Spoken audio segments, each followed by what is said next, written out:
এরপরে প্রশ্ন হলো, মানুষ মারা গেলে 40 করা কি শরীয়ত সম্মত এবং 40 কদম যাওয়া যাবে কিনা? মানুষ মারা যাওয়ার পরে 40 কদম লাশ নিয়ে 10 কদম পর পর ঘুরা, এরকম কি একটা সিস্টেম আছে না? হাদিসে এর কোনো ভিত্তি পাওয়া যায় না।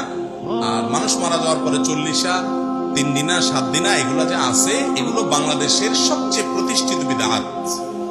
এগুলো বাংলাদেশের প্রত্যেকটা অঞ্চলে প্রতিষ্ঠিত। কারণ খাওয়ান দাওয়ানোর ব্যাপার সেবার আছে, তো অন্য যা থাকুক না থাকুক এটা তো থাকতে হবে। ভাই, একজন মানুষের আত্মীয় স্বজন মারা গেছে, বেচারাকে খাওয়ানো হলো সুন্নাত। তাকে খাওয়ানো হলো কি?